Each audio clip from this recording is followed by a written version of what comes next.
in the midst of the cherubim, shine forth.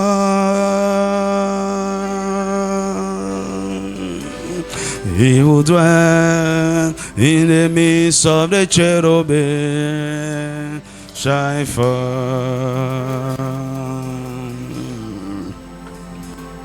He who dwells in the midst of the cherubim, shine forth.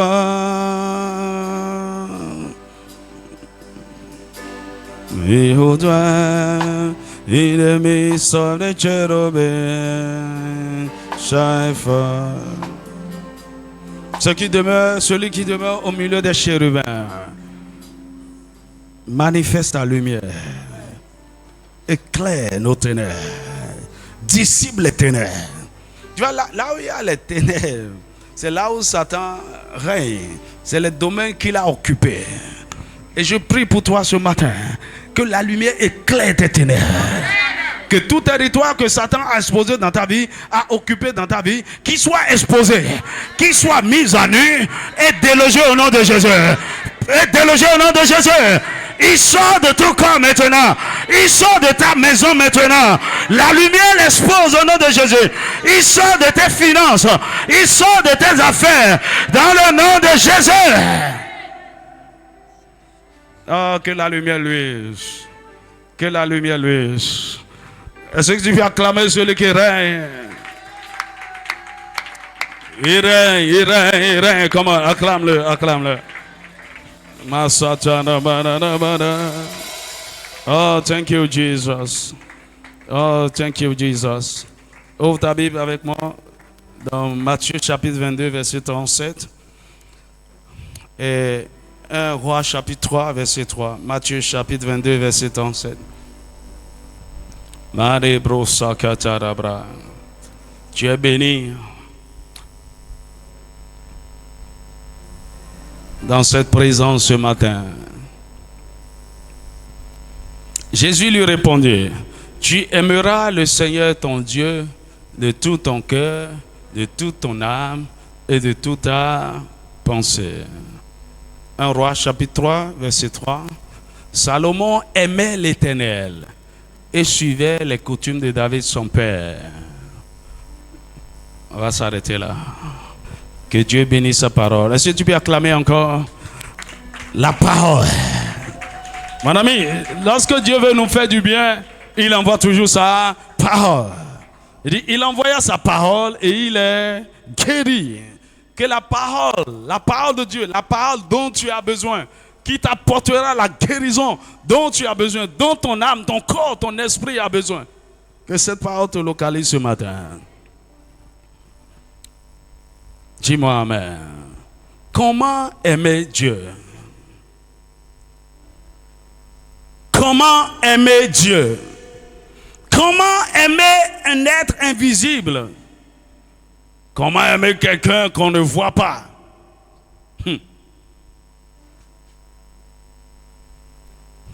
Dieu a exigé, depuis l'Ancien Testament, que nous devons l'aimer. Tu dois aimer l'Éternel ton Dieu de tout ton cœur, de toute ton âme, de toutes tes pensées, de toute ta force. Il en a fait même un commandement. Et tu dois m'aimer. Ah, Seigneur, est-ce que c'est obligé de t'aimer? Pourquoi tu exiges l'amour? C'est obligé d'aimer les gens. On n'aime pas tout le monde. On ne peut pas aimer tout le monde, non. Ok, on ne peut pas aimer tout le monde. Mais Dieu exige que tu l'aimes. Et nous avons vu pourquoi le dimanche dernier. Parce que aimer Dieu est à notre avantage. Il y a des choses que Dieu veut faire dans notre vie, que Dieu veut nous donner, que Dieu veut nous communiquer, et nous ne pouvons pas avoir accès à cela si nous ne l'aimons pas. Lorsque nous entrons dans l'alliance de l'amour avec lui, nous avons accès à certaines choses. Donc il y a certaines dimensions de la grâce de Dieu, de la bonté de Dieu, de l'amour de Dieu que tu ne peux pas expérimenter si tu ne l'aimes pas. Et aimer Dieu aussi, c'est degré par degré. C'est vrai qu'aujourd'hui, en réalité, dans l'église, il y a très peu de gens qui aiment Dieu. Parmi ces enfants, ils se disent enfants de Dieu. Et aujourd'hui, ils sont des milliers, des millions partout sur la terre. À l'église, ils n'aiment pas Dieu. Ils n'aiment pas Dieu. Ils aiment ce que Dieu peut leur apporter. Même si ils confessent ça de leur bouche, ce n'est pas vrai. Et Dieu exige que nous l'aimions.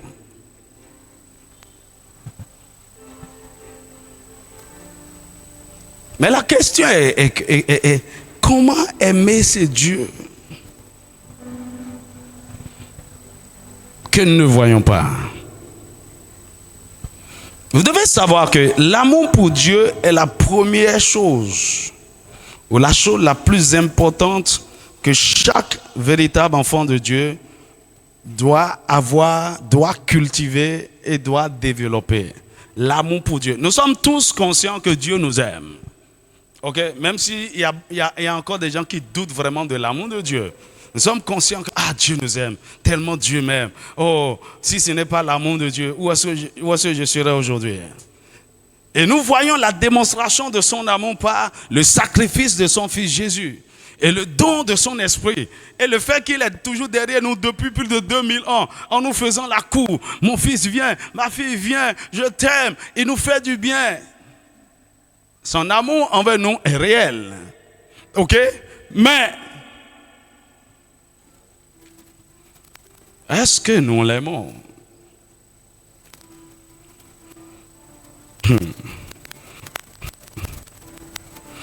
Bien-aimé, pour marcher avec Dieu, vous devez vous assurer que vous l'aimez vraiment. Amen. Tu vois, la Bible dit quoi? Que qui a marché avec Dieu? Enoch, il a marché avec Dieu et Dieu l'a pris et il n'a pas connu la mort. Ce qui vous permet de marcher avec Dieu, de faire du chemin avec Dieu, d'aller loin avec Dieu, c'est lorsque vous l'aimez. Par exemple, lorsque vous rentrez dans le mariage avec un homme, vous voulez marcher avec lui. Vous voulez faire un voyage avec lui. Et ce voyage, vous n'avez aucune idée de là où ça va vous amener. Vous n'avez aucune idée de ce que vous allez rencontrer sur le chemin. Vous n'avez aucune idée des difficultés, des barrières que vous allez rencontrer. Et si au départ, votre amour n'est pas fort et sincère, vous n'allez pas marcher et aller jusqu'au bout. Beaucoup de gens ont fui le mariage à cause juste des difficultés financières. Beaucoup de gens ont fui le mariage parce qu'ils ont été choqués par un certain nombre de choses. Et puisqu'il n'y a pas l'amour suffisant dans leur cœur pour maintenir cette marche jusqu'au bout, on a lâché. Alors, si tu veux marcher avec Dieu, il faut que tu l'aimes. Parce que la marche avec Dieu, c'est comme dans le mariage. Il y a beaucoup d'incertitudes. Il va te conduire à des moments à travers le désert. Est-ce que tu vas continuer par l'aimer alors que tu n'as pas à manger? Alors que ce n'est que la manne que tu as? Est-ce que tu vas continuer par l'aimer? Quand il sera en train de t'éprouver pour voir les dispositions de ton cœur, est-ce que tu vas continuer à l'aimer? Si tu ne l'aimes pas au départ, tu vas l'abandonner. Écoute, combien d'entre vous, quelqu'un vous a déjà dit, si seulement tu savais combien je t'aime. Mon amour pour toi est gros comme ça. C'est comme ça. Et est-ce que tous ces gens-là sont dans votre vie? Écoute, beaucoup de gens ne prennent même pas ça au sérieux. Aimer Dieu, est-ce que c'est important, c'est nécessaire? Dieu qu'on ne voit pas. Lui nous aime, c'est déjà bon. Dis-moi amen. Il y a des stupides, des insensés qui vont dire à une femme, si tu ne m'aimes pas, ce n'est pas grave. Moi, je t'aime. Mon amour, ça suffit. Mon amour seul, ça suffit. Non. Quand bien même Dieu, son amour est tellement grand, il ne nous a jamais dit, mon amour pour toi, ça suffit. Il a ordonné, c'est un commandement. Tu dois m'aimer. Maintenant, pas seulement m'aimer, tout ton cœur, c'est pour moi. Toutes tes pensées, c'est pour moi. Toutes tes émotions, c'est pour moi. Toute ta volonté, c'est pour moi. Ton énergie, ton temps, tout. Je prends. C'est un amour possessif. Il veut te posséder. Je n'aime pas qu'on me contrôle. Quel est ce genre d'amour? Mes pensées, tu crois que tu vois combien. Là où Dieu est allé loin, il est allé si loin et il exige. Est-ce que tu aimes Dieu? Oh, aide-moi à poser la question à ton voisin. Est-ce que tu aimes Dieu? C'est bon, tout le monde peut chanter à l'église. Oh là là, j'aime Jésus. Oh, Jésus est merveilleux. Est-ce que tu l'aimes? Il faut qu'on arrête un peu notre hypocrisie à l'église. Dis-moi amen. Alors, beaucoup de gens croient que aimer Dieu, c'est dire, oh Seigneur, comme je t'aime. C'est vrai, on peut exprimer l'amour par la parole. Mais le véritable amour n'est pas exprimé par la parole. Le véritable amour est exprimé par une attitude de cœur et les actes que nous posons. Lis avec moi 1 Jean chapitre 3, verset 18. 1 Jean chapitre 3, verset 18. La Bible déclare, il dit, petits enfants, n'aimons pas en parole et avec la langue. Il y a des gens qui ont de belles langues, des langues douces. La fille là, c'est que ce gars est en train de mentir. Mais sa langue est tellement douce. Elle dit, oui, tu m'aimes vraiment. Répète encore. Répète encore. Les paroles, ils n'aiment pas. Ce n'est pas l'amour, ça. Les paroles et la langue. Il y a des garçons qui ont vraiment la langue mielleuse. Il sait bien parler. Il dit, n'aimons pas en parole et avec la langue, mais en action et avec vérité. En action et avec vérité. L'amour véritable se manifeste en vérité et en action. Et la vérité, c'est une attitude de cœur. C'est une sincérité de cœur. C'est une disposition de cœur. D'accord? Que vous avez et qui se manifeste en différentes actions. Ça veut dire quoi? Quelqu'un peut manifester certaines actions qui prouvent l'amour et être faux. C'est-à-dire quoi? En réalité, il ne vous aime pas. Il est en train de faire des choses autour de vous, de poser des actes pour prouver qu'il vous aime. Tu vois, c'est comme un jeune homme qui était derrière une femme, lui offrant des cadeaux, lui faisant toutes sortes de propositions, lui donnant de l'argent, beaucoup d'argent. Et dit, heureusement, cette jeune fille elle n'est pas insensée comme beaucoup de jeunes filles aujourd'hui dans nos églises. Dis-moi amen. Elle est allée voir son pasteur. Il y a cet homme qui est derrière moi. Il ne comprend pas. Il me fait tout le temps des cadeaux. Il me fait, tu vois, tellement de choses. Je ne comprends pas. Et son pasteur dit, on va prier par rapport à ça. Elle dit, son pasteur dit, toi, mais tu penses quoi par rapport à ça? C'est compliqué. Je ne comprends pas. C'est bizarre. Mon cœur n'est pas en paix par rapport à ça. Mon ami, il y a des gens, le cadeau rend le cœur paisible. Les cadeaux. Les cadeaux. Quand il y a cadeau là, le cœur est en paix. Je t'ai acheté, c'est même pas iPhone, c'est Techno. Quel amour! Il t'a acheté. Il t'a acheté quoi? Il dit, ma soeur, il ne faut pas te précipiter dans quoi que ce soit. Il ne faut pas lui dire oui, on va prier par rapport à ça. Tu vois, c'est la bonne attitude. Je vous parle ici, un jeune homme, un jeune homme. Lorsque vous voulez rentrer dans un mariage, parlez à vos parents spirituels, qu'on vous accompagne dans le processus. Ne croyez pas que vous êtes sage et vous engagez dans des trucs. Pasteur, imagine, t'entends, je te présente mon fiancé. Allez vous faire foutre. Comment? Tu vois, même à vos parents, vos parents, ok, vous avez encore vos parents, ok, qui sont là, qui peuvent vous parler, vous conseiller. La première des choses, qu'il y a des amis qui te fréquentent et tout, tu dois les amener chez vous à la maison. Moi, j'ai amené mes amis filles à la maison.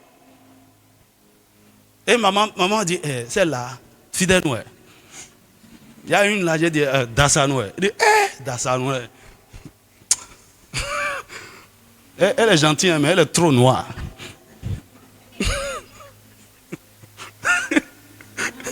Même si le jugement, c'est un peu bizarre, mon ami, vous devez faire attention à ça.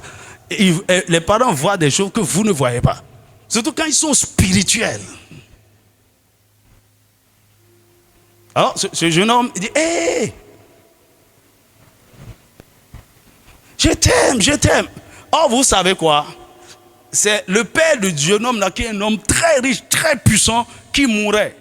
Et ils ont fait des sacrifices. On lui dit, il faut une jeune fille vierge pour échanger sa vie. Ok, donc ils ont cherché, ils ont fait l'enquête spirituelle, ils ont localisé la fille là, dans l'église. Donc tout ce que le gars faisait, ce n'est pas de l'amour, c'est un sacrifice qu'il est en train d'acheter.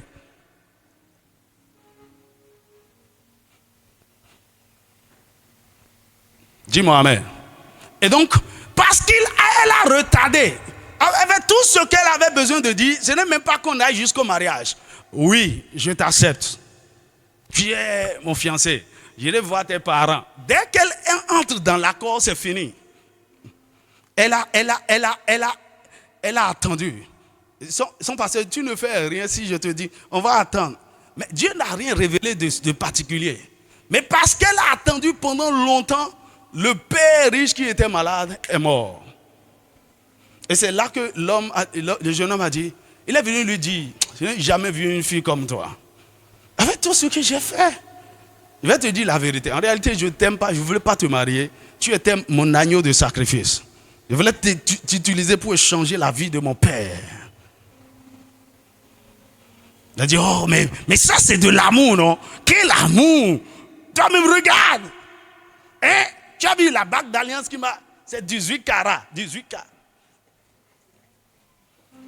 Tu vas apporter ça avec les verres. Quand tu seras 6 pieds sous terre, tu vas le montrer au verre là-bas.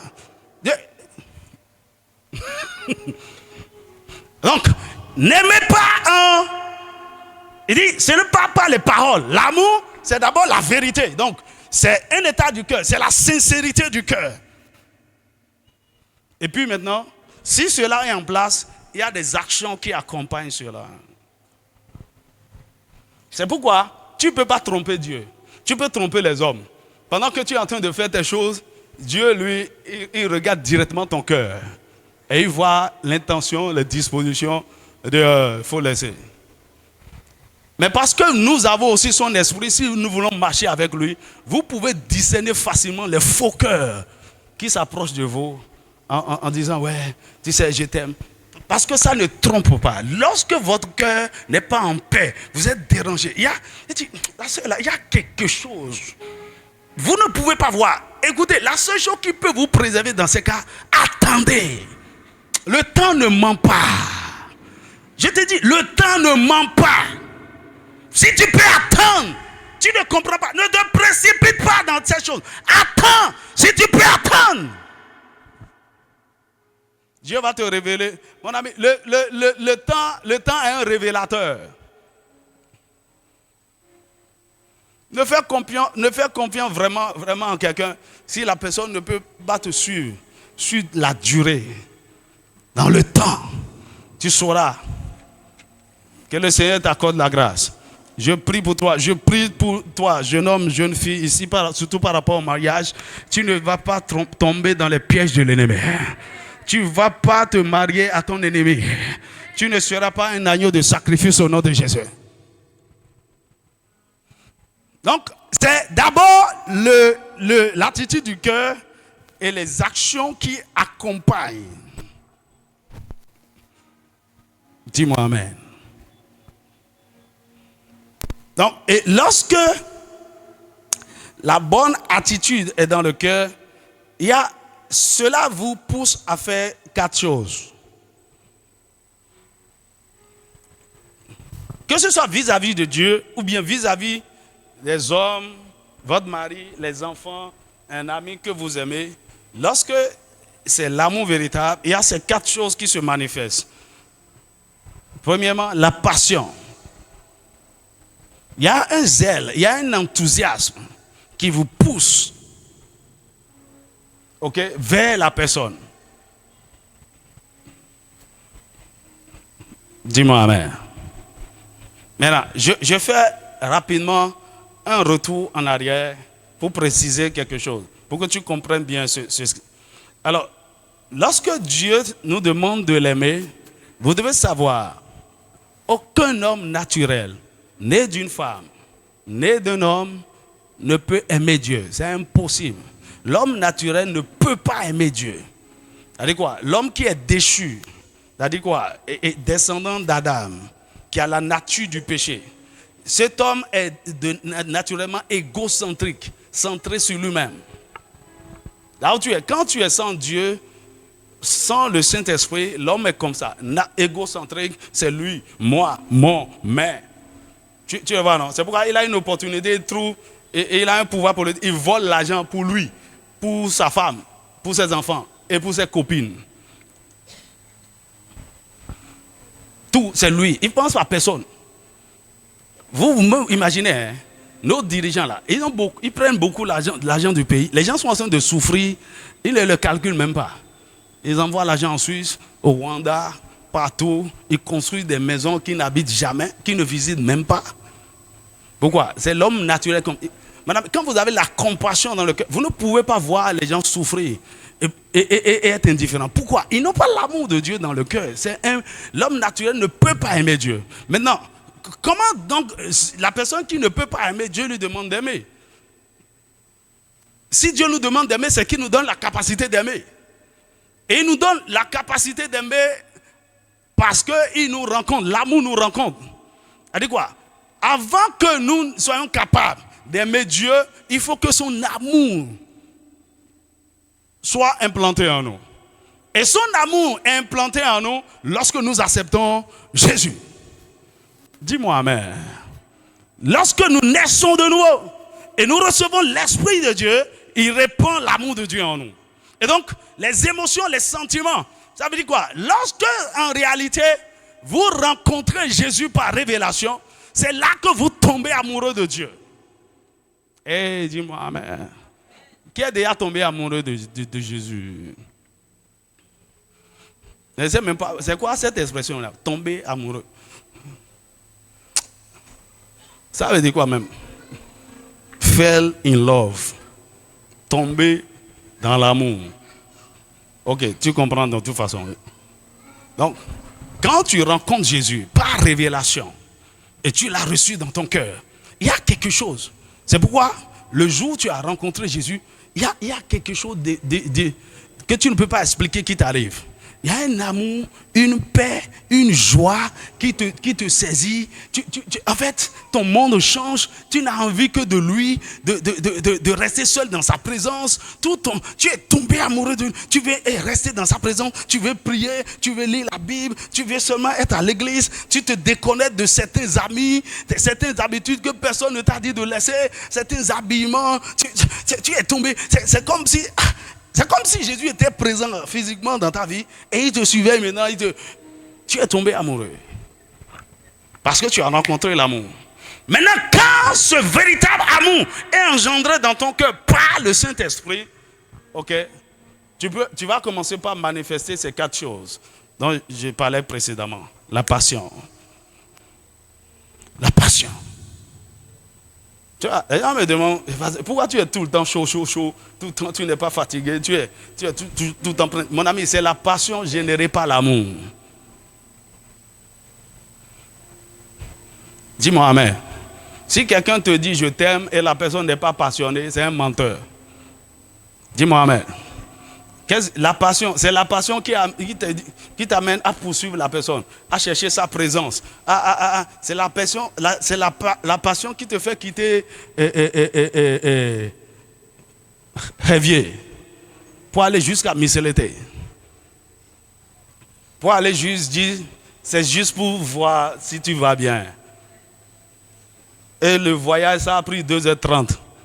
Maintenant, mon ami, maintenant je m'en vais. C'est la passion. Dis-moi amen. C'est la passion qui fait que tu es pressé d'aller dans sa maison, tu es pressé de le louer. Écoutez, quand vous n'êtes plus pressé de venir à l'église, votre amour a un problème. Il y a des gens qui prennent du plaisir à venir en retard. Quand tu es fraîchement amoureux, tu es passionné et tu as rendez-vous avec ton amoureux, on ne va pas en retard. Dis-moi amen. La passion. La deuxième chose, c'est l'engagement. Lorsque tu aimes, tu es engagé dans l'amour. Tu es engagé. Tu veux que ça marche. Tu t'impliques. Tu t'investis. C'est l'engagement qui te pousse à... Pourquoi tu ne m'as pas appelé depuis hier? L'engagement te pousse et tu commences par... Personne ne te demande... On ne te demande rien, mais c'est comme si tu vois que tu as des devoirs et des responsabilités envers la personne aimée. Il y a des choses que tu dois faire et tu es engagé. Tu dois faire ceci. Je suis responsable de toi. Je dois veiller sur toi. Je dois savoir si tu vas bien. Si tu es engagé. Et donc tu es prêt à tout faire pour que la relation marche. Lorsqu'il n'y a plus d'engagement, c'est là que les gens commencent à penser à la séparation et au divorce. Dis-moi amen.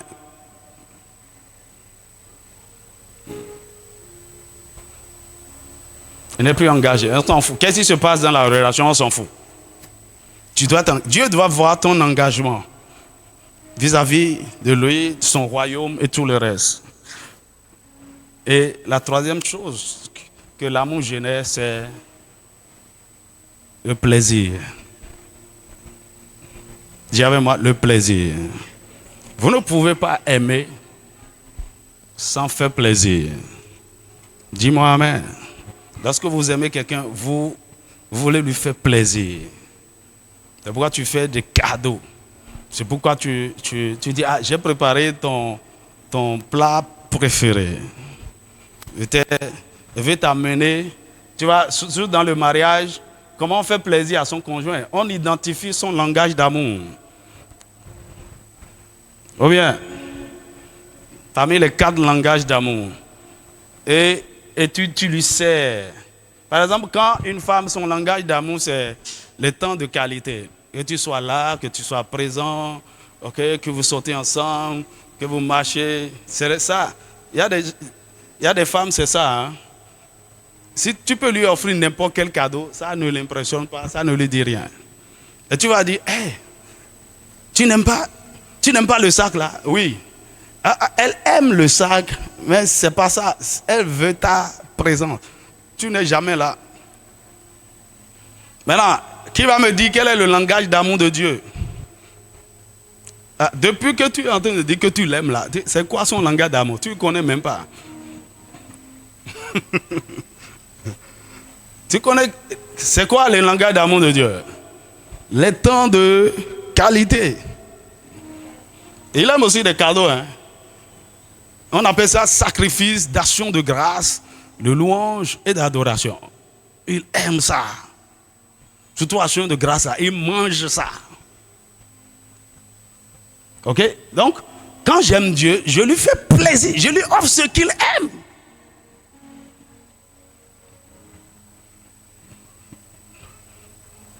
Dis-moi amen. C'est pas ce que toi tu aimes.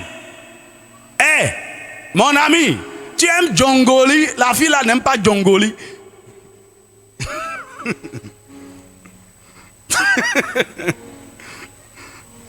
Écoute, il y a des choses, moi, j'ai appris à manger, c'est ma femme, j'ai appris à manger ça par amour.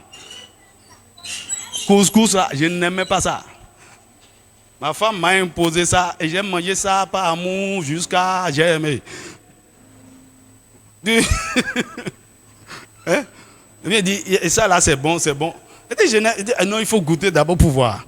Tu vas aimer, c'est sûr. Ok, mais en réalité, si vous voulez faire plaisir, c'est pas ce que vous voulez. C'est ce que vous savez que la personne aime, c'est ce que vous lui offrez. Dis-moi amen. Donc tu dois faire plaisir à Dieu. Et une façon de faire plaisir à Dieu, c'est de s'occuper des choses qui l'intéressent. Et une façon de faire plaisir à Dieu, c'est de s'occuper des perdus, d'aller à la recherche des âmes, de prêcher l'évangile, de gagner les perdus. Dieu aime ça. Une des choses que Dieu aime, c'est de voir dans une maison, dans un territoire, son royaume est en train de s'étendre. T'as dit quoi? Parce que tu es dans cette maison, à cause de toi, tu dis non. Là où Dieu est, il y a l'amour, la paix, la justice. Je vais détrôner la sorcellerie de cette famille. Et tu commences par intercéder, tu commences par prier. Dieu aime ça, parce que c'est sa volonté. Il veut que son règne s'établisse partout. Tu es prêt à lui faire plaisir. À cause de ton cœur est vrai et sincère dans l'amour. Dis-moi amen. Et si ton cœur est vrai et sincère, ça va te pousser à faire la quatrième chose, le sacrifice. Dis avec moi sacrifice. Si vous aimez, vous devez faire des sacrifices. Si vous n'êtes pas prêt à faire des sacrifices, ne dites jamais à quelqu'un que vous l'aimez. Le sacrifice fait partie de l'amour. Lorsque vous aimez, il y a des choses que vous devez sacrifier. Il y a d'abord, c'est votre temps. Parce que toute relation d'amour se bâtit lorsque vous avez du temps les uns pour les autres. Tu dois sacrifier ton temps que tu dois investir dans la relation. Dis-moi amen. Tu dois sacrifier tes ressources. Dis-moi amen. C'est vrai ou c'est pas vrai? Il y a des filles, quand elles tombent amoureuses, premièrement comme ça, là, elles-mêmes n'ont rien. Elles pensent vraiment au gars, le gars là ne s'habille pas bien. Je vais lui acheter chemise, je vais lui faire ceci, elle-même n'a rien. Elle se sacrifie pour que l'autre soit à l'aise. Dans l'amour, il y a la notion de sacrifice. Quand quelqu'un dit je t'aime et tu calcules, tu vois que la personne veut seulement t'utiliser. La personne est derrière toi, il est en train de calculer les choses. Celui qui t'aime doit sacrifier des choses pour toi. Il n'y a rien à faire. Doit sacrifier ton temps, doit sacrifier même une opportunité, doit sacrifier. Et quand tu aimes quelqu'un par exemple, et tu es marié par exemple, et à partir de maintenant je suis marié. Tous les petits amis, les garçons qui couraient, tu dois les sacrifier sur l'autel de ton mariage. Dis-moi amen. Il n'y a plus d'autres relations. Tu dois les sacrifier. Et si tu aimes Dieu, tu dois te sacrifier. Donc sacrifier ton temps, ton énergie, tes dons, tes ressources, tes capacités. Des choses qui le concernent et qui nécessitent de l'investissement, même si tu n'as pas, tu es prêt à aller faire des prêts. Dis-moi amen. Dis avec moi sacrifice.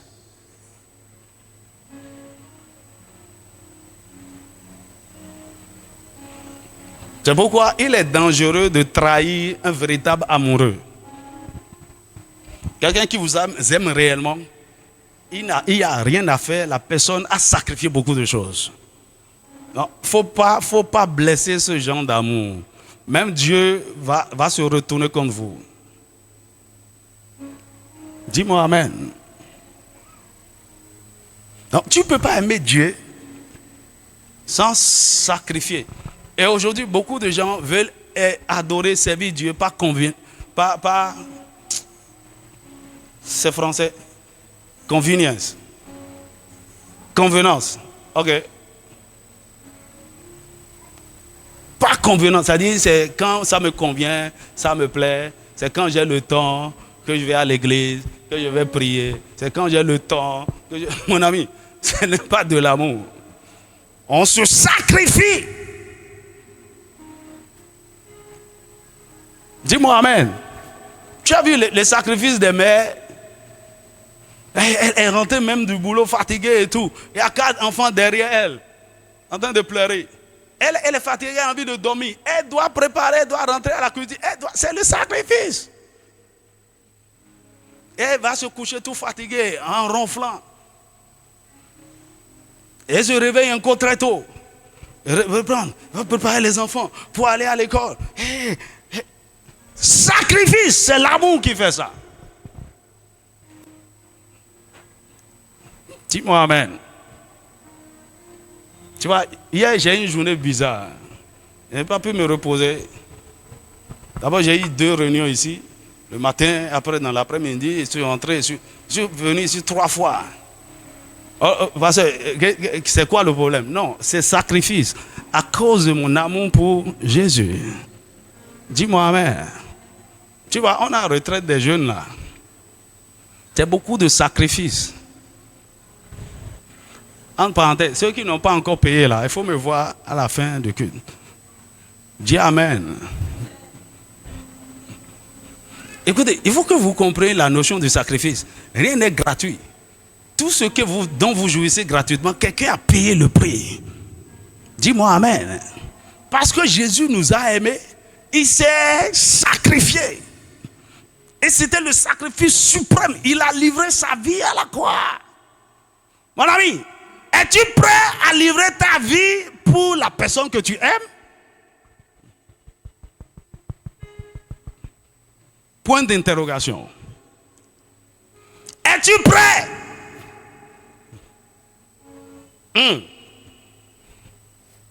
Si tu aimes Dieu, tu es prêt, tu dois être prêt à mourir pour lui. Alléluia. Dis-moi un vrai amen. Et donc, lorsque ton cœur est vrai et sincère, tu es disposé naturellement à faire ces 4 choses. Et parce que ces 4 choses-là sont dans ton cœur, tu peux poser maintenant les actes. Ce que la Bible appelle les actions. Et les actions là, il y en a au moins jusqu'à 7 ou 8. Et la première action, on va parler de ça et prier. La première action que tu poses, pour aimer Dieu en pratique, c'est-à-dire, tu aimeras le Seigneur ton Dieu de tout ton cœur. Maintenant, comment aimer Dieu? Cet homme, cet être qu'on ne voit pas, c'est, premièrement, on aime Dieu en l'honorant. Donc, honorer Dieu. Si je veux aimer Dieu, je vais l'honorer. Alors, honorer quelqu'un, c'est quoi? C'est le respecter. C'est le considérer. C'est l'admirer. C'est le craindre. C'est le vénérer. Amen. Et vous ne pouvez pas admirer, apprécier, respecter quelqu'un que vous ne connaissez pas. Dis-moi amen. Parce que vous appréciez, vous honorez, vous respectez, vous admirez quelqu'un en fonction de ce que vous savez de la personne. Est-ce que vous me suivez? Maintenant, qu'est-ce que vous savez de ce Dieu invisible, lointain, et qui va vous pousser à l'admirer, à le respecter, à le craindre? C'est là où vient le mystère.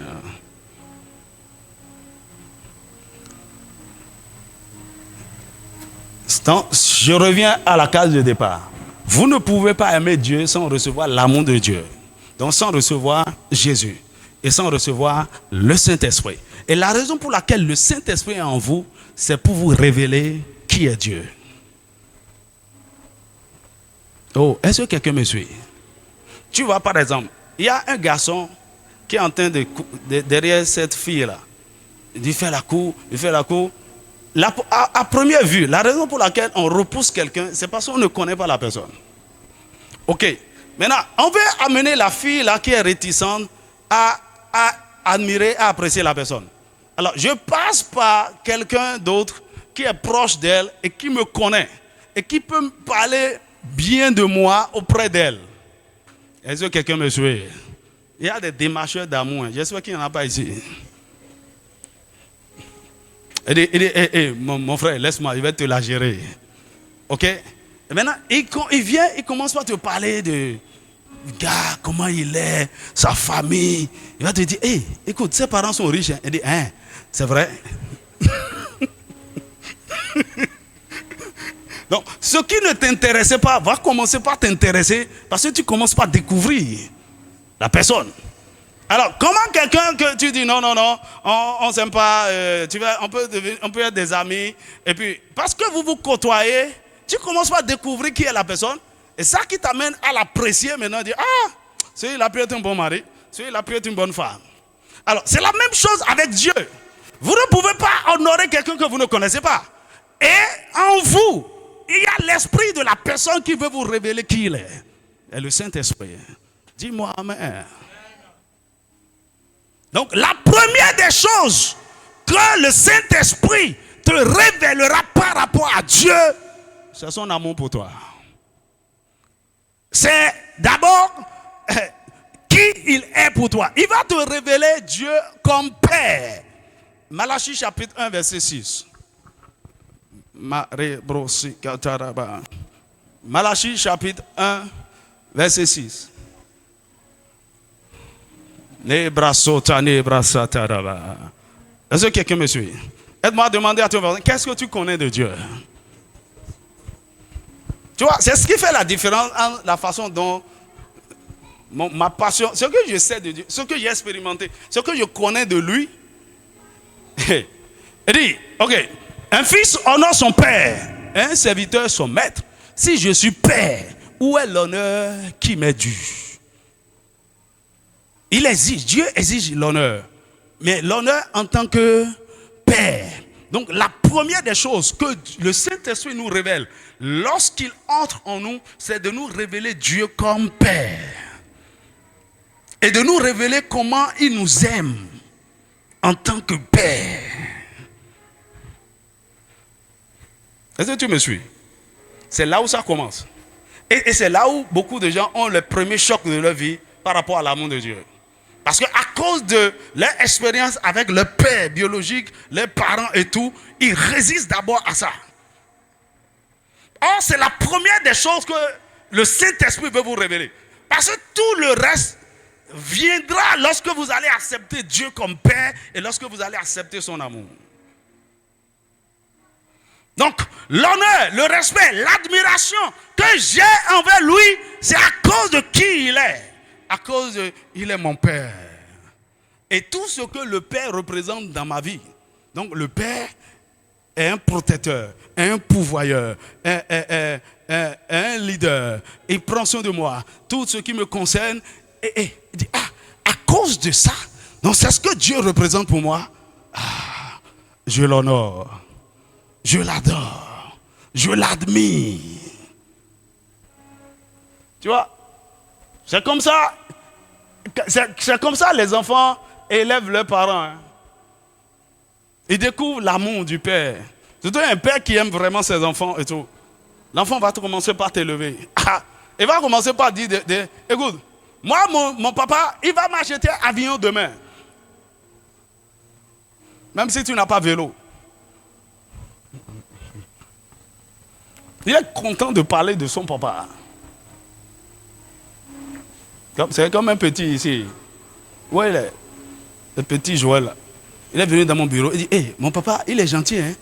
Tu vois, Quand tu lui demandes 100 francs, il te donne 200.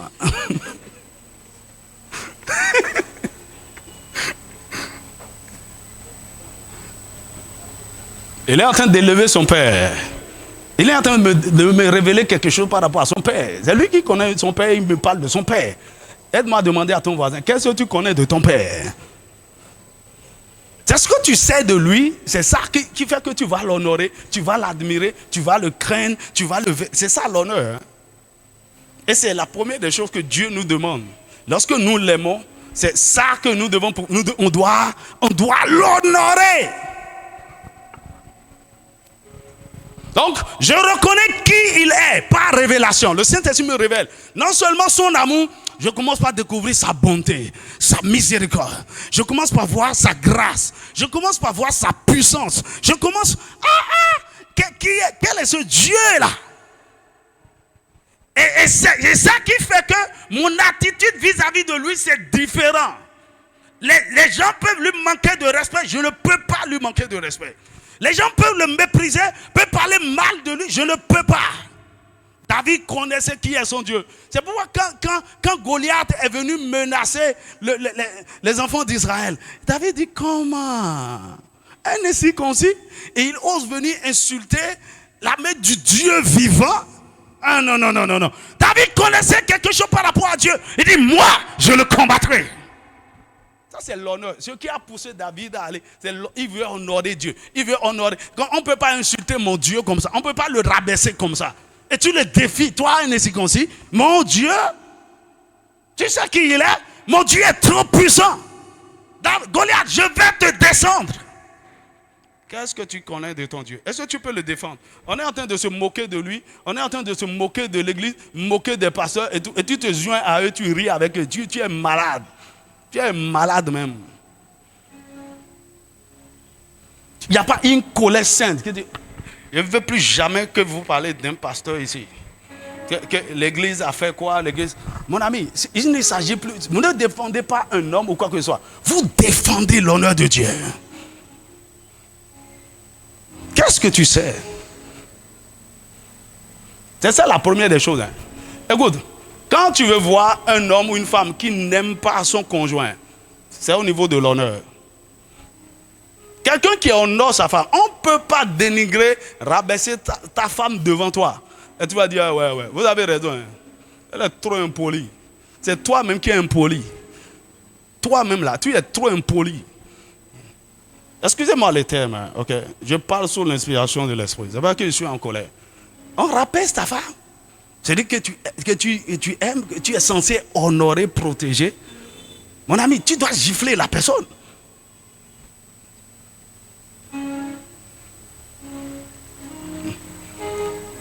Maintenant, on rabaisse Dieu, on humilie Dieu, on dit toutes sortes de choses. Les gens racontent toutes sortes de choses sur les réseaux sociaux. Toi-même, tu partages. Ta vie est partagée. Ta vie est déjà partagée.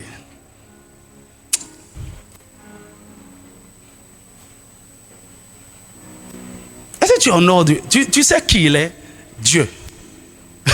Tu sais qui est Dieu? Le créateur du ciel et de la terre. Celui qui tient l'univers en ses mains. Tu sais qui il est? As-tu rencontré son amour? Est-ce que tu connais sa fureur, sa colère quand il veut châtier? Tu connais la colère de Dieu? Et tu t'amuses, tu ridiculises, Celui qui aime honore. Et donne-moi 1 Samuel, chapitre 2, verset 30. Il dit, celui qui m'honore, je l'honore. 1 Samuel, chapitre 2, verset 30.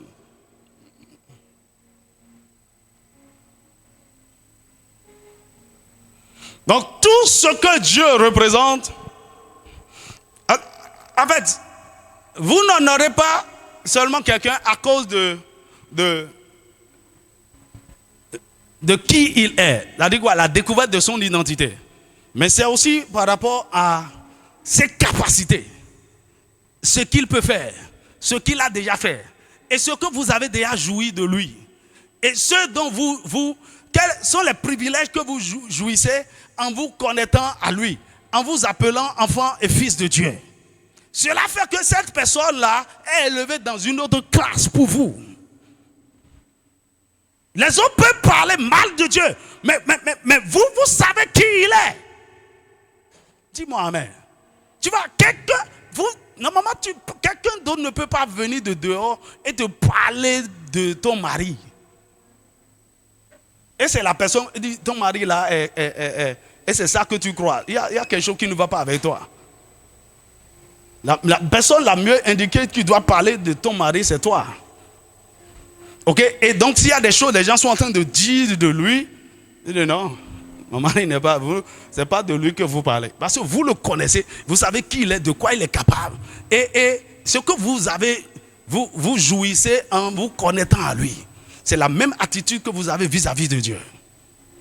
On ne touche pas à mon Dieu. On ne touche pas à sa gloire. On ne touche pas à sa réputation. On ne touche pas à son église. On ne touche pas à ses serviteurs. On ne touche pas. C'est votre façon de lui témoigner votre amour. Parce que Dieu n'est plus invisible. Il est tellement réel pour vous. Dis-moi amen. Est-ce que vous voyez comment les gens entretiennent des amours à distance? Ça? Amour sur Facebook. Qui a déjà fait l'expérience là une fois? Amour sur Facebook. Et la personne vient en septembre et vous allez faire mariage.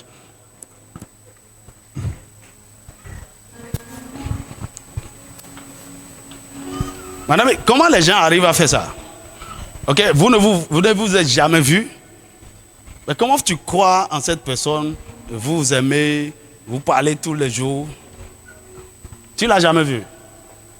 Pourquoi? Par la technologie, cette personne est réelle pour toi. Ok? Au départ, c'est des messages que vous écrivez. Et à travers même les messages, vous pouvez vous connecter à vos cœurs, à vos sentiments et à vos émotions. Et après, tu peux entendre sa voix. Ok? Et vous parlez. Tu entends sa voix. Vous parlez, vous échangez. Et vous pouvez aller plus loin.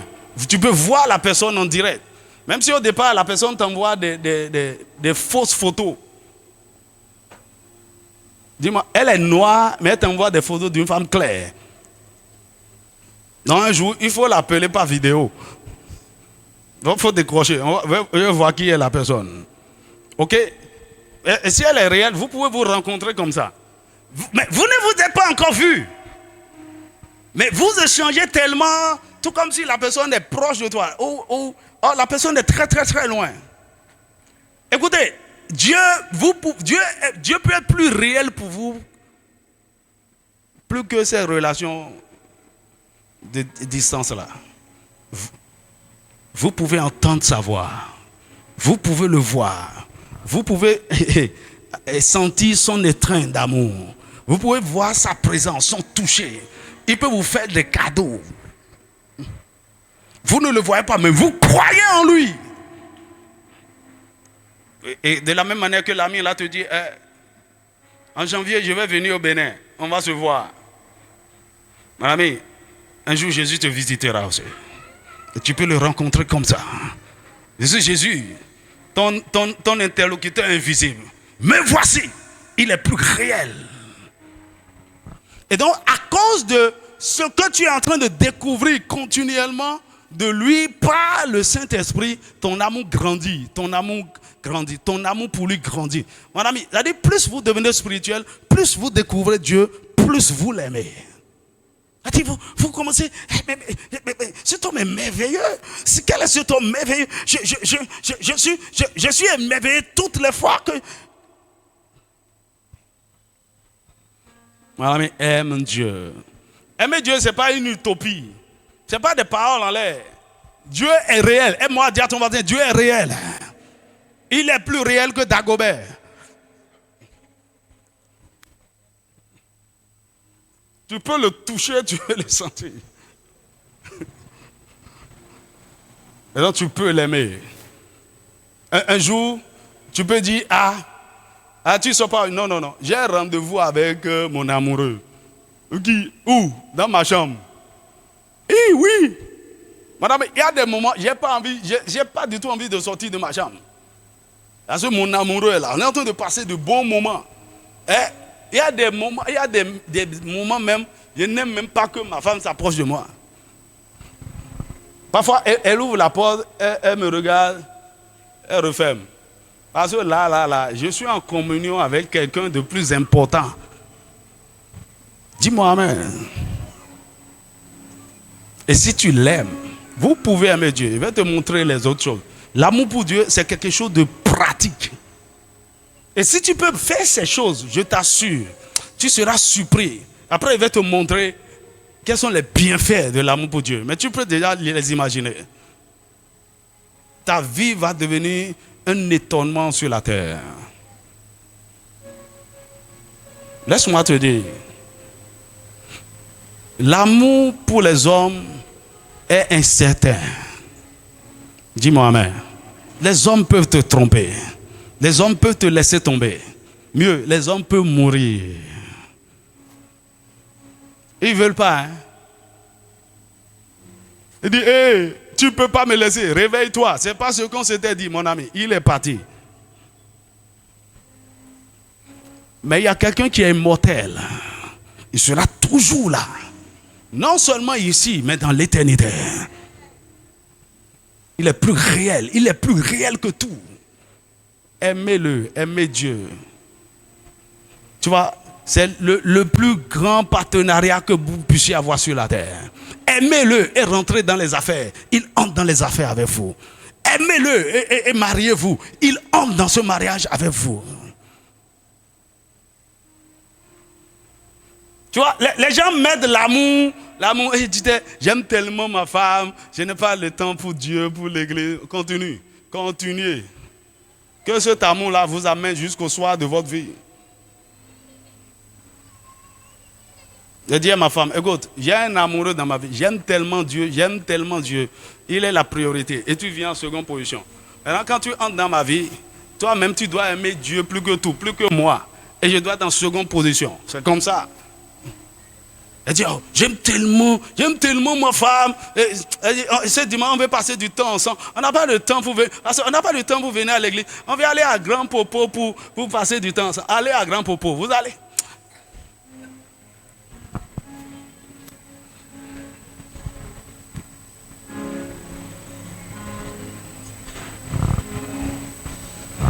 Tu vois, à des moments donnés, Dieu nous témoigne notre amour. Et c'est cet amour-là qu'on utilise maintenant contre lui. Parce que Dieu t'a donné Marie maintenant, tu n'as plus de temps pour lui. Dieu t'a donné de l'argent maintenant, tu dis, c'est les affaires, on n'a plus le temps comme ça. Tu n'as plus le temps. Tu n'as plus le temps. Parce qu'au départ, tu ne l'aimais pas. Je vous assure, le cœur de Dieu saigne en ces moments.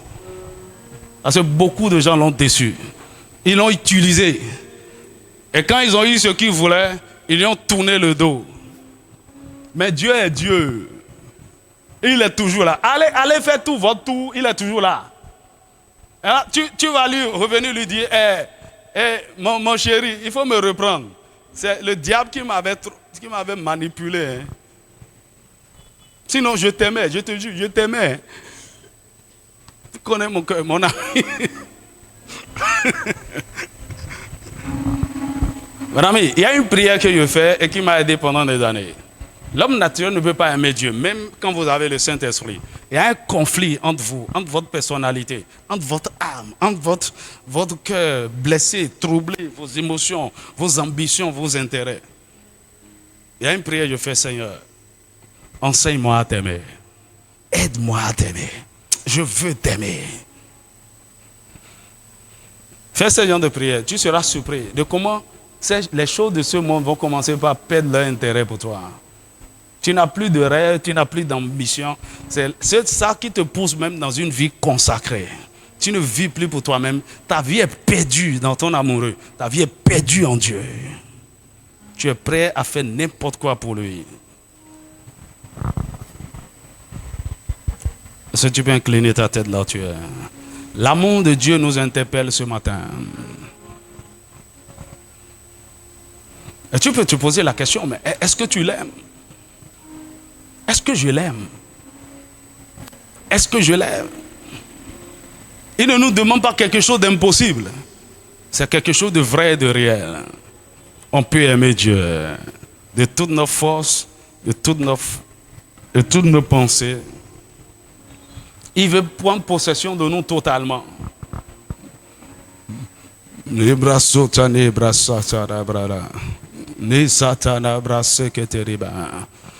Ah, dis merci à Jésus. Vrai que tu lui dis merci à cet amour inconditionnel qu'il a manifesté envers nous. La Bible dit, lorsque nous étions encore pécheurs, Christ est mort pour nous. Il n'avait même pas la garantie que nous allions reconnaître son sacrifice, que nous allons l'accepter. Il est mort quand même pour nous. Il est mort pour les impies. Il est mort pour les gens qui continuent de cracher sur lui, de le mépriser, de l'ignorer. C'est le sacrifice de l'amour. Mais il te dit aujourd'hui, il te demande aujourd'hui, ma fille, je veux que tu m'aimes. Ne te contente pas de mon amour. Ne jouis pas seulement de mon amour.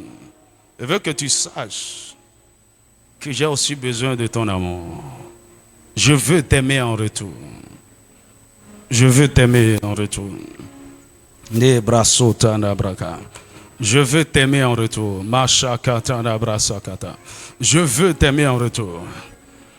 Et si tu peux l'aimer, tu as accès à tout ce qu'il est. Tu as accès à tout. Mare brosa katara brase. Ne brosi katara brase que te de. Ne brasota ne brasa kataraba. Ne shikete de brosi kataraba. Ne broshi katara brasa. Ne brasota ne brasa kata.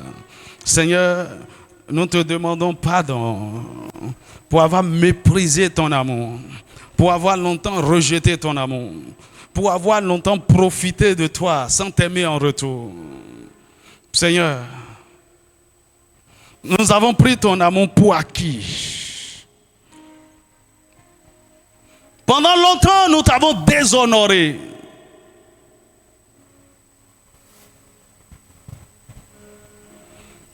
Oh Dieu, nous revenons à toi. Nous sommes disposés, Seigneur, à t'aimer. Mais avant tout, Seigneur, révèle-toi à nous. Révèle-toi par ton esprit qui habite en nous. Révèle-toi en tant que Père. Révèle-nous ton amour. Révèle-nous combien tu nous aimes. Révèle-nous ta bonté. Révèle-nous ta miséricorde. Révèle-nous ta grâce. Révèle-nous ta puissance. Il ne s'agira plus de ce que nous avons entendu de toi. Il ne s'agira plus de ce que nous avons lu. Il s'agira de ce que nous avons connu, de ce que nous avons expérimenté. Seigneur, révèle-toi.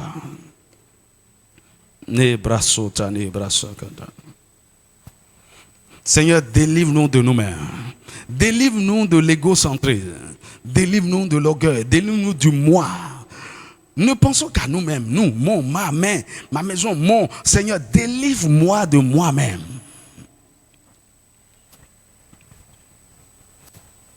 Et reprogramme mon cœur. Mets ta vérité dans mon cœur.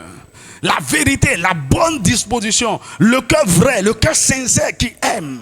Seigneur, reprogramme mon cœur. Reprogramme mon cœur. Afin que, par ce cœur sincère, je puisse développer la passion pour toi. Je puisse développer l'engagement pour ta personne. Je puisse apprendre à te faire plaisir. Je puisse apprendre à me sacrifier pour toi. Seigneur, je prie que ton esprit travaille sur chaque cœur. Nos cœurs ont besoin d'être opérés. Nos cœurs ont besoin de circoncision. Nos cœurs ont besoin d'être transformés. Nos cœurs ont besoin d'être guéris. Nos cœurs ont besoin d'être délivrés. afin de rencontrer l'amour. Seigneur, aide-moi. Aide-nous. Seigneur, façonne ce peuple. Que l'on reconnaisse dans peu de temps que voici un peuple qui t'aime. Voici une famille qui t'aime passionnément. Seigneur, opère ce miracle ici. Seigneur, je prie pour cette jeune femme, cette jeune fille qui n'a pas connu l'amour du Père et qui est troublée, qui a du mal à accepter la révélation de Dieu en tant que Père. Saint-Esprit, guéris ce cœur blessé. Guéris ce cœur malade. Guéris ce cœur blessé. Guéris ce cœur malade.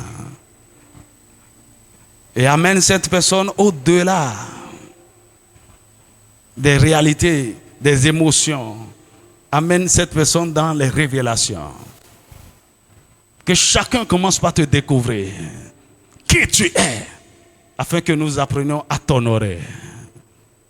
Tu es plus beau, tu es plus beau.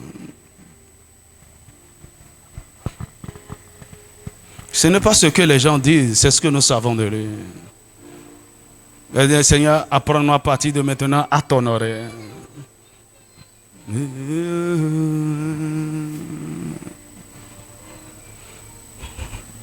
Tu es plus grand que ce que l'on dit. Tu es plus grand que ce que l'on dit. Tu es plus grand que ce que l'on dit. Tu es plus grand que ce que l'on dit. Tu es excellent, tu es merveilleux, tu es plus grand que ce que l'on dit. Tu es excellent, tu es merveilleux, tu es plus grand que ce que l'on dit. Tu es plus beau que ce que l'on dit. Tu es plus bon que ce que l'on dit. Tu es plus bon que ce que l'on dit. Tu es plus bon que l'on dit. Tu es merveilleux, tu es excellent. Tu es plus bon que ce que l'on dit. Tu es merveilleux, tu es excellent, tu es plus bon que ce que l'on dit. Je prie que tu reçois ce matin un baptême frais de l'amour de Dieu. Sois baptisé dans l'amour de Dieu. Redécouvre l'amour de Dieu. Je prie que tu tombes encore amoureux de Jésus. Que tu retrouves le premier amour. Le premier zèle qui t'avait animé le jour que tu l'as rencontré. Retrouve l'amour de nouveau. Expérimente l'amour de nouveau. Expérimente la joie, la paix. Le repos que tu avais connu ce jour que tu l'as rencontré. Mais les circonstances ont fait que cet amour a été étouffé. Je prie que ton amour pour lui soit activé, soit réactivé. Que la flamme de l'amour pour Dieu soit réactivée. Que la passion pour lui soit réactivée. Makatora braso katarabash. Nebrasota nebrasa kataraba. Nebrasa kataraba. Dis Seigneur, je ne cherche plus ce que tu peux faire pour moi. Mon désir maintenant, c'est ton cœur. Et ce que je peux faire pour toi, c'est ton cœur. C'est ton cœur. L'apôtre Paul dit, nous ne vivons plus pour nous-mêmes, mais pour celui qui nous a tant aimés et qui a livré sa vie pour nous. Ça, c'est ce que la raison, c'est la logique doit nous amener à faire. À cause de tout le sacrifice qu'il a fait. Et nous avons passé du temps à l'étudier. Il est temps maintenant de lui dire oui. Oui, Seigneur. Oh, comme j'aime Jésus. Oh, comme j'aime Jésus. Oh, comme j'aime Jésus. Aïe, mes malheurs premiers. j'aime Jésus. Oh, oh, oh, comme j'aime Jésus. Oh, comme j'aime Jésus. Est-ce que tu peux te tenir debout et chanter ce chant avec moi en levant tes mains en abandon devant lui? Et là que tu penses de façon sincère à ce que tu chantes. Dis, Seigneur, rétablis le lien d'amour. Rétablis la communion qui était perdue. Je veux t'aimer. Oh, comme j'aime Jésus. Oh, oh, oh, comme j'aime Jésus. Oh, oh, comme j'aime Jésus. Car il m'aime à la première. Oh, oh, oh, quand j'aime Jésus. Oh, oh, oh, quand j'aime Jésus. Oh, oh, oh, oh, quand j'aime Jésus. Oh, car il m'aime à la première. Oh, oh, oh, comme j'aime Jésus.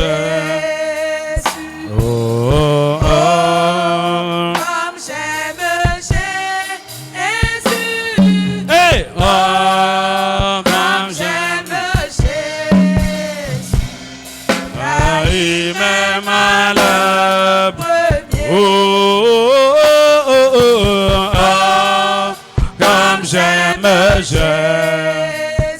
Oh, oh, comme j'aime Jésus.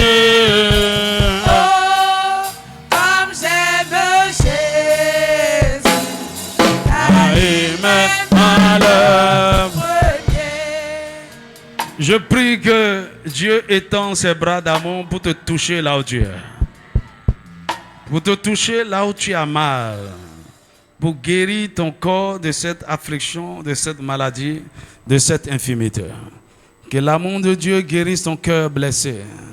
Que l'amour de Dieu soit répandu dans ton cœur et t'accorde la paix, la joie, le repos dans le nom de Jésus. Que l'amour de Dieu soit répandu dans ta maison, dans ton mariage, dans ton foyer, dans cette famille, dans le nom puissant de Jésus. Que l'amour de Dieu se répande dans tes activités, dans les œuvres de tes mains, dans tes finances, dans tes affaires, dans ton ministère, dans le nom de Jésus. Je prie que le Seigneur te témoigne sa bonté encore une fois cette semaine. Que tu le découvres autrement. Je prie que le Seigneur t'accorde la grâce de discerner, d'avoir la révélation des dimensions de Dieu que tu ne connaissais pas. Tu vas découvrir une autre dimension de l'amour de Dieu, de la bonté de Dieu, de la miséricorde de Dieu, de la faveur de Dieu, de la puissance de Dieu, de la grandeur de Dieu. Et il le fera afin que tu puisses l'aimer en retour. Afin que tu puisses l'aimer en retour. Merci Seigneur, parce que tu nous as exaucés. Au nom de Jésus. Est-ce que tu peux acclamer le Seigneur? Comment? Fais-le bien, acclame celui qui nous a tant aimés. Alléluia.